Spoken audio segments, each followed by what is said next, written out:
보십니다. 예레미야서 52장 12절에서 19절입니다. 예레미야서 52장 12절에서 19절 말씀입니다.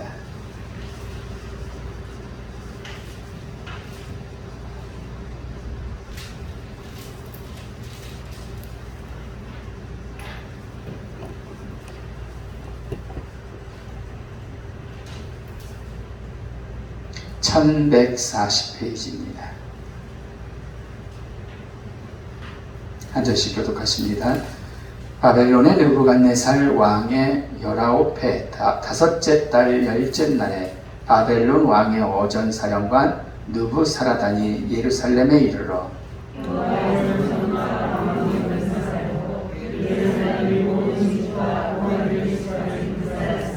사령관을 따르는 갈대아 사람의 모든 군대가 예루살렘 사면 성벽을 헐었더라.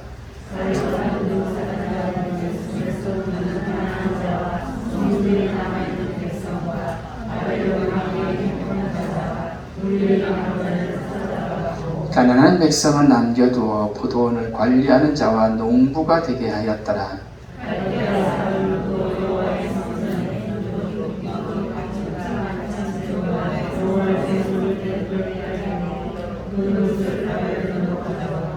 가마들과 부삽들과 부집개들과 주발들과 숟가락들과 섬길 때에 쓰는 모든 녹그릇을 다 가져갔고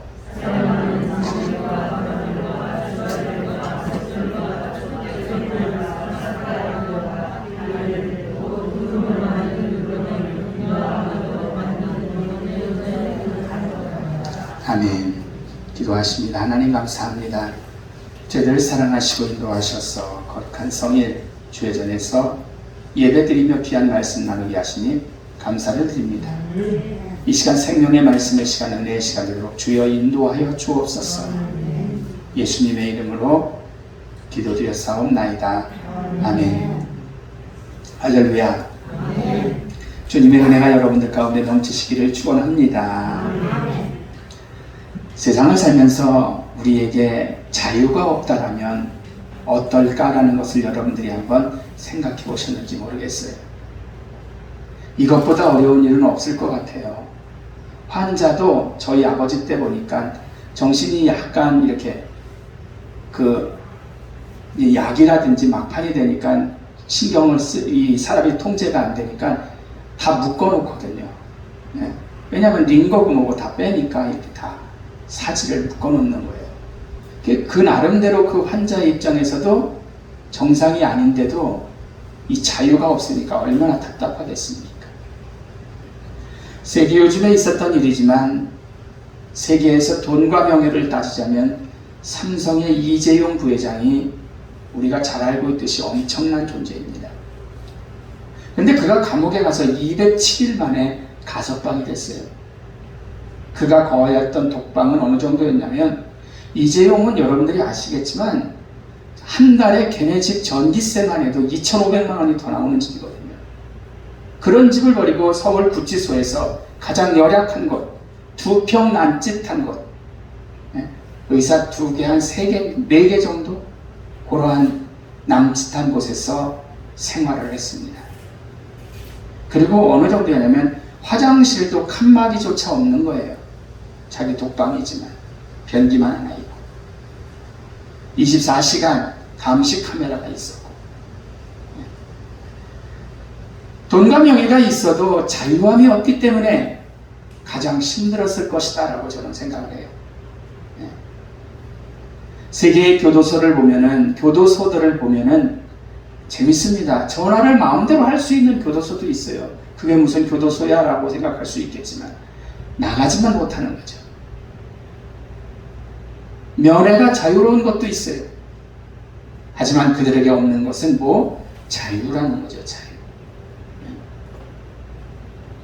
그래서 감옥 생활이 힘든 거예요. 이제 감옥에서 나오는 동시에 이재용은 제약은 좀 있겠지만 자유함을 누리게 되었습니다.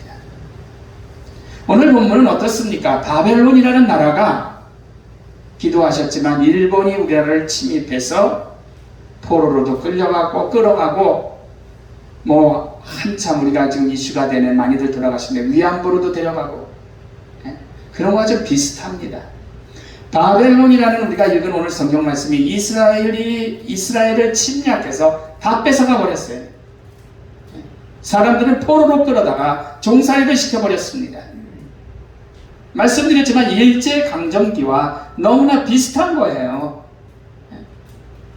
기간도 우리나라보다 긴 2배인 70년간입니다. 바벨론이 그런 게. 노예로 시키거나 아니면은 자기네 나라로 싸우는 군인으로 삼은 거죠. 가장 생명처럼 여기는 하나님의 영이 거하던 성전도 다 부셔버렸다 그랬어요. 오늘 본문의 말씀을 보면. 이스라엘은 그것을 가장 중시하는데 성전, 성벽, 왕궁 다 부셔버린 거예요. 이곳에서 바벨론 군대는 또 그거로 끝난 게 아니라 어떻습니까? 성전에 제기들이 있잖아요. 제사 지낼 때 쓰는 제기들. 하나님께 영광을 돌리던 그러한 제사 지내던 제기들이 있었는데 다 금그릇 녹그릇을 탈취해갔어요. 일본도 그랬잖아요. 오늘의 불상, 도자기 이런 것들. 그리고 그들이 그 신성한 제기들을 뭐로 썼냐면 하나님을 모실 때 사용하는 그러한 제기들 이런 것들을 자기네들은 술 따라 먹고 하는 거로 막 그냥 사용을 해버린 거죠. 그거보다 어떻게 보면 더 비참하게 만드는 게 어딨겠습니까? 이뿐 아니라 이스라엘 성전에 또 우상을 섬긴 거예요. 여기를 쳐들어왔더라면 다 십자가고 떼어버리고 안에 여기다가 무당집처럼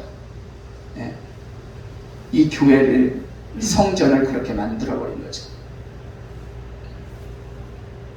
지금으로 본다면 내 것도 다 빼앗기고 이뿐만 아니라 이스라엘 백성은 우상들을 세웠고 지금으로 말하면 교회에 무당이 사용하는 그림 같은 것들 말씀드렸지만 그런 것들을 그대로 다 전시하고 만들어놨고 채워버렸고 내 것도 다 빼앗기고 종살이하고 마음대로 할 수 있는 자유가 오늘 본문에 보면은 이스라엘에는 없었던 거예요.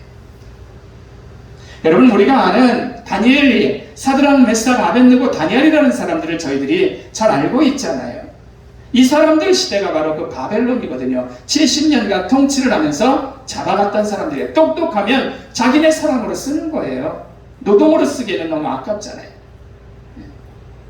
그렇지만 어때요? 높은 고관까지 올라갔어도 자유가 없었던 거예요. 이들도 하나님께 기도도 못하고 하니까 못하게 하니까 사자굴에 던지기도 하고 불 속에 던지기도 하고 사람이들 사슬에 매인 거나 다름이 없지요. 그러다가 2000년간 나라 잃고 여기저기 떠돌아 살다가 1948년에 영국으로부터 독립한 게 이스라엘입니다. 2000년 동안 나라가 없었어요. 이 사람들은요. 이제 자유를 누리는 그러한 국가죠. 조그마한 강원도 땅덩어리만 애들. 여러분 우리나라의 일제 36년의 모습을 보면서 너무나 흡사하죠. 내 나라 내 물건 자유를 찾겠노라고 독립운동을 하면 어떻습니까? 내 거 달라는데 왜 그래요? 내 거라는데 여러분들이 이것을 빼앗아갔어요. 힘이 센 사람이. 그 내 거 주세요 라고 하는데 어떻게 해요? 두들겨 패버리는 거죠. 잡아다 가두고 내 나라 달라고 하는데 고문하고 사람을 죽이기까지 하면서 여러분 기억에 있는 것은 제가 그런 것을 봤어요. 벽을 학생들은 봤을지도 몰라요. 벽을 사람 하나 들어가게끔 깎아가지고 문은 바깥에서 해서 탁 채워버리고 벽관이라는 고문이 있습니다. 3일만 그렇게 서 있으면 사지가 마비가 된대요. 그런 잔인한 고문도 해냈고 구부리지도 서 있지도 못하는 그냥 서 있는 이죠. 구부리지도 못하고 목 같은 것들이 박혀 있어서 움직이지도 못하고 그뿐입니까? 인주를 가지고 사람을 불러 지지기도 하고 심하게 매질도 하기도 하고 말할 수 없는 그러한 고문을 왜? 내 거 달라고 하니까 남의 나라에 쳐들어와서 때리면서 고문을 하면서 잡아다 죽인 것입니다. 일제는 우리 어린 소녀들을 잡아다가 군인들 성에 소하는 위안부로 삼아버렸어요. 그리고 남자들을 잡아다가 모진 노동을 시켰습니다. 이런 역사에 대해서 사과 한마디도 없어요. 지금까지도. 다 지난 일 사과하면 할 수 없는 거예요.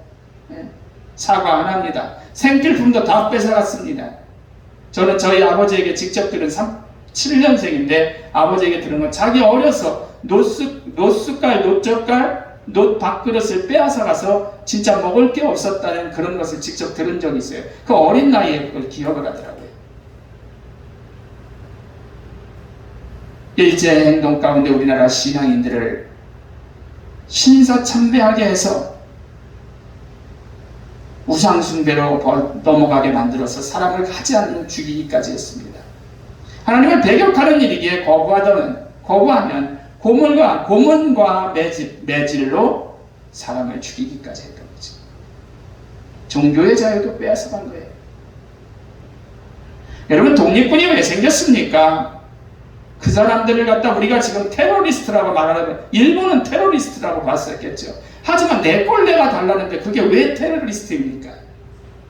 의사들의 투쟁이 왜 있었냐라는 거죠. 내 안에 쳐들어와 강제로 내 땅, 내 집에 들어와서 모든 거 다 가져가는데 어느 바보가 달라고 안 합니까? 또 사람을 가려다 종으로 삼아버리고, 군함도라는 건 여러분들이 아실 거예요. 세계 유네스코에 등재가 됐는데 그 군함도라는데 그 엄청난 건물들과 그것들을 갖다가 우리나라 사람들을 다 끌어다가 밥도 한 끼 정도씩밖에 안 주면서 그거를 건립한 거거든요. 노예 삼은 거죠. 사과 한마디는 하자라는 거예요, 우리나라는.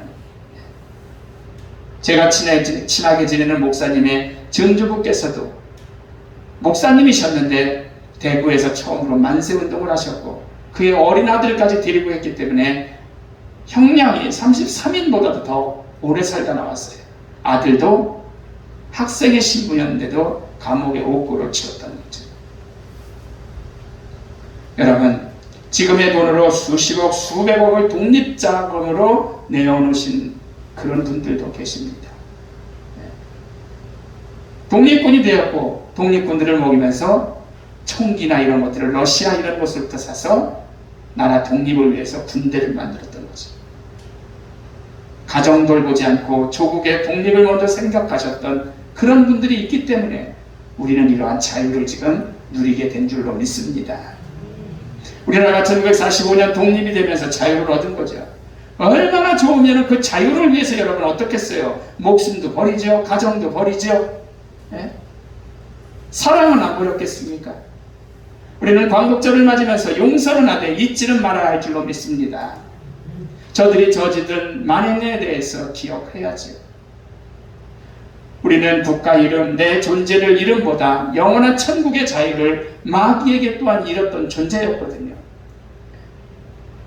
그러나 예수 그리스도로 말미암아 자유함을 얻게 되었는 줄로 믿습니다. 복음성가가 있어요. 우리 어려서 교회 학교 가면 많이 불렀던 건데, 나 자유 얻었네, 너 자유 얻었네, 우리 자유 얻었네. 나 자유 얻었네, 너 자유 얻었네, 우리 자유 얻었네. 주 말씀하시길 제사슬 끊겼네, 우리 자유 얻었네. 할렐루야. 나 자유 얻었네, 너 자유 얻었네, 우리 자유 얻었네.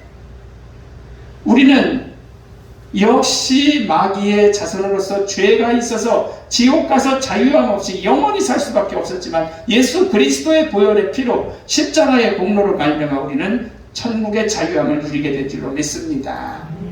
찬송가 중에도 그런 거 있잖아요. 뭐 죄에서 자유를 얻게 하는 보혈의 능력, 주의 보혈이라 했어요. 우리는 자유함을 얻게 됐어요. 이젠 더 이상 죄의 마귀의 자손이 아니라는 거죠. 죄에 사로잡혀서 자유가 없었지만 예수님의 보혈의 피로 자유함을 얻어서 천국의 자녀가 된 거거든요. 이러니 자유를 갖게 된 해방된 우리가 얼마나 행복한 존재냐라는 거죠. 너무 좋죠. 나라 이뤄도 그거 내 것 찾으려고 그렇게 했었는데. 국가의 자유도 중요하지만 우리는 영원한 생명이 자유함을 갖게 된 거죠. 지옥에 가면 자유함이 없어요. 고통이 영원한 것입니다. 전전설교 때 말씀을 나눴지만, 하지만 그리스도의 그 피 흘림으로 온전히 천국에 가서 자유함을 누리는 하나님의 백성이 된 줄로 믿습니다. 자유가 가장 중요하기에 하나님은 당신의 외아들을 우리 대신 죽게 하신 거예요. 그리고 그 아들은 모진 고난을 받으신 거죠. 결론적으로 말씀을 드리고 마칩니다. 한 조류학자가 새나 이런 것을 관찰하는 학자가 깊은 산 속에서 앵무새 둥지 하나를 발견을 했어요. 조그만 새끼들이 있으니까 그걸 가져왔습니다. 매일 아름다운 노래를 듣기 위해서 앵무새를 가져와서 세 장을 사다 걸어놓고 만들어서 그 안에 넣어놨어요. 마당 쪽 나무에 매달아 놨는데 며칠이 지난 후 어미 앵무새가 나타난 거예요.